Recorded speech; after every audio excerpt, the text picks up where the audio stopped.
Greetings and welcome to the Dream Syndicate. In today's video, we're crafting a dark fairy creature as we make a Darkling.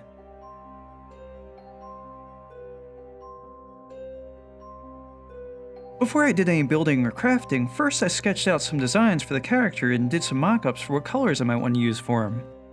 Then, wrapping polymer clay around a little ball of tinfoil, I made the basic shape for the head, and then added smaller balls of clay that I had previously baked for the eyes. I'll use my fingers to help define the sides of the face, and then mark where I'm going to place the mouth and the nose with a clay tool. Next, I'll take a flattened triangle piece of clay and use a ball stylus to help attach it to our Darkling friend's face.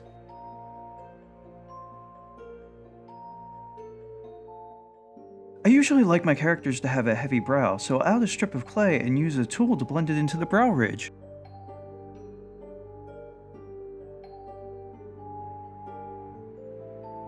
I'm just going to deepen the eye sockets a bit.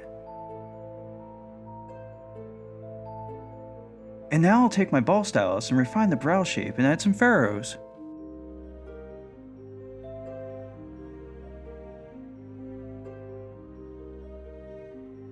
I'll just add a couple of little blobs of clay to the Darkling's cheeks and blend that in.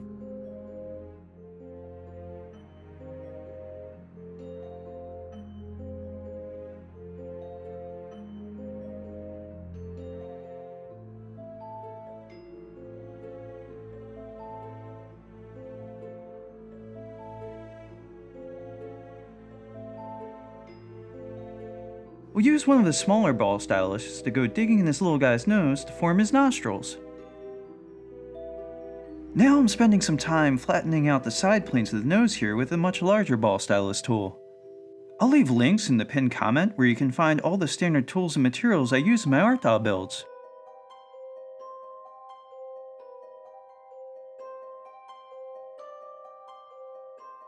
I'm just going to create a bit of a texture all over our clay sculpt's head and noodle around with the form here and there.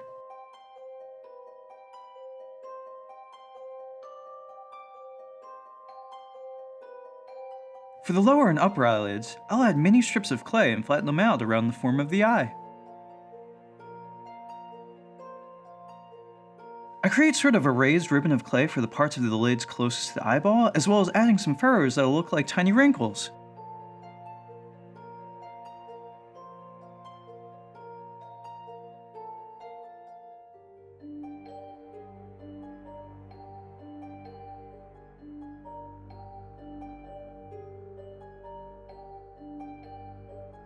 I'm also creating a flat plane along the surface of the eyelid, extending out from the eyeball.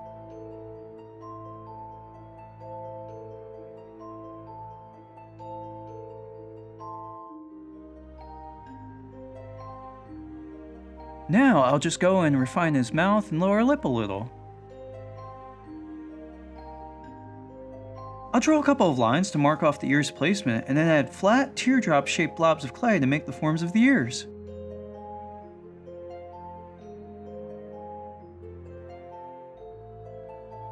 Next, I'll use the ball stylus to create the little curvy shapes inside the ears. If you want to make them look more realistic, I suggest copying from photos of real ears.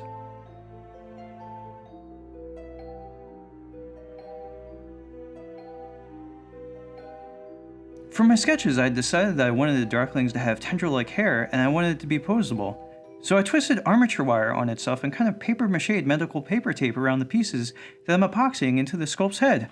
I know that I want the art doll to have a light blue skin tone, so I used dark purple, a complementary color, as a primer tone to paint over top of.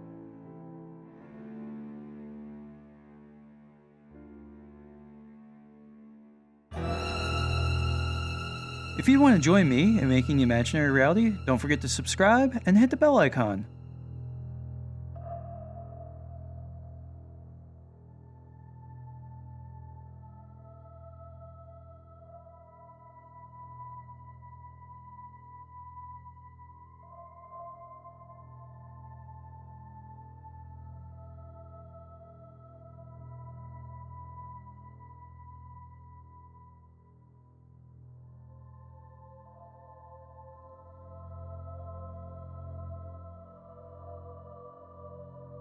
I tend to build up my character's skin tones through a process of experimenting. I'll have layers of more intense extreme colors that I'll eventually tone down. The underpaintings of my art doll's faces tend to look like a clown's face paint.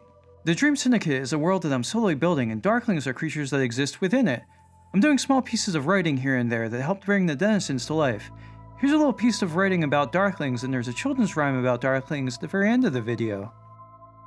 Darklings are said to be comprised of malignant shadows and spiteful dust. They are the sleeping emperor's knives of the eventide. With their hateful blades, they come and cut away at your dreams if they leave you living at all. They come stepping out of shadows and are gone in a whisper. Their face is the most unnerving of all, as they gaze at you with soulless, remorseless visages. Be wary, traveler, of the shadow that looks as if it's following you.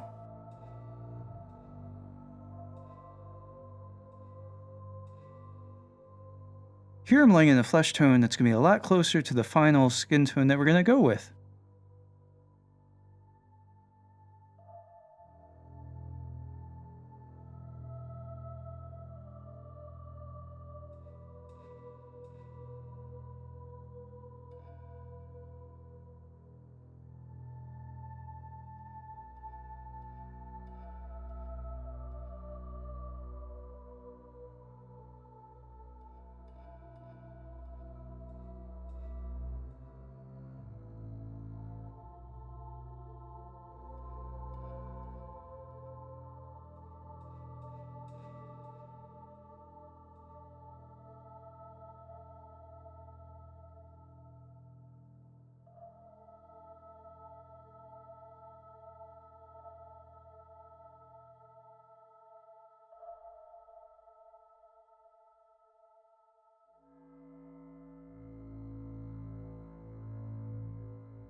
I'll just paint over the hands in similar color layers as I did the face.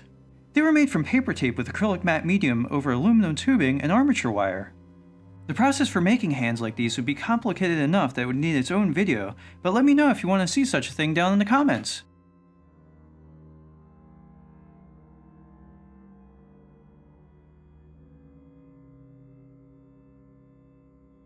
Using phthalo blue, raw umber, and alizarin crimson, I made this inky blue tinted black color that I'm going to use on the art doll's hair tendrils and the upper part of his face.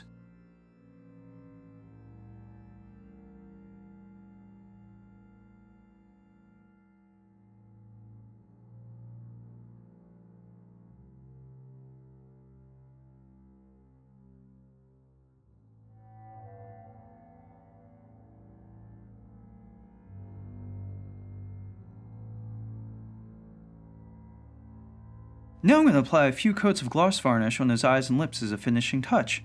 I used about 4 coats of varnish on the eyes and only a couple on the lips, letting it dry in between coats. I've also heard of using shiny, clear coat nail polish to achieve this effect.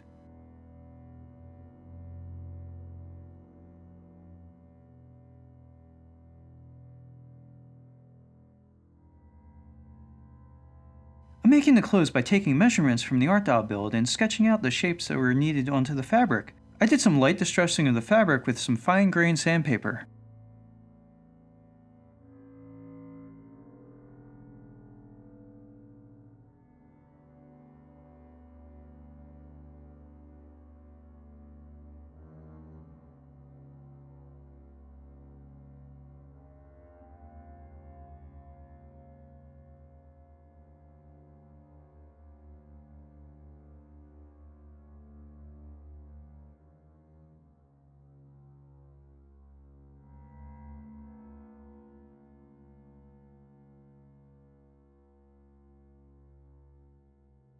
A good amount of my sewing efforts are devoted to not getting myself stabbed by the pins I use to hold the fabric in place.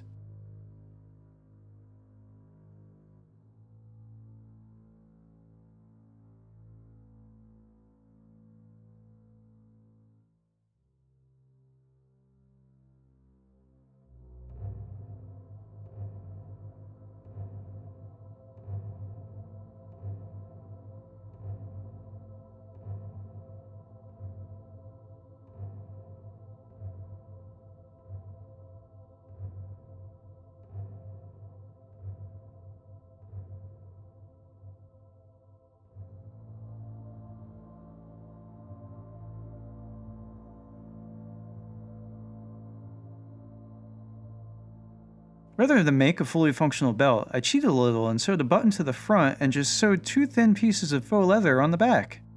And here's our fully clothed Darkling.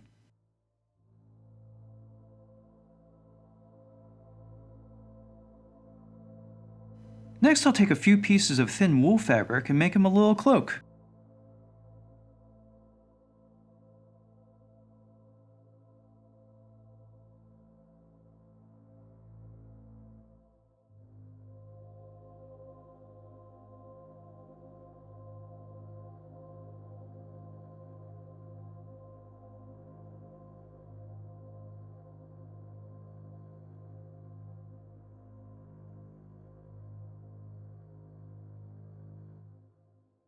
I made these cool dingy hand wrappings by cutting thin strips of a light-colored sheer fabric and dyeing it with a mixture of water and raw umber paint. Then I just wound them around the Darkling's hands and wrists.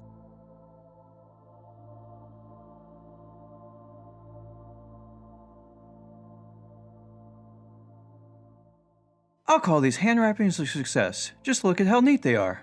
And we're still not done accessorizing our little murderous dark fairy yet. I have all these old, dull X-Acto blades, and I thought using them to make a dagger for this little creeper would be the perfect use for them. I took some measurements, and I'll transfer them onto my craft wood.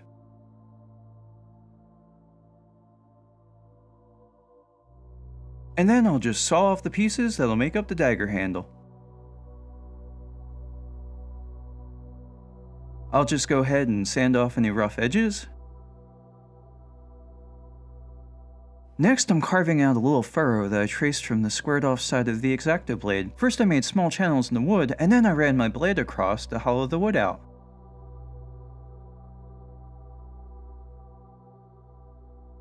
Now I'm sanding the hollow out a bit and applying wood glue that should lock the blade in place.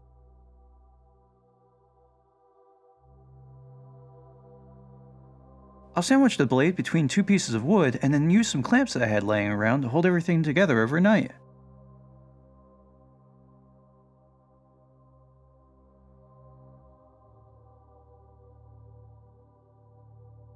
I'm wrapping the blade in some tape to reduce the odds I'll slice my finger open while refining the shape of the handle. Safety first!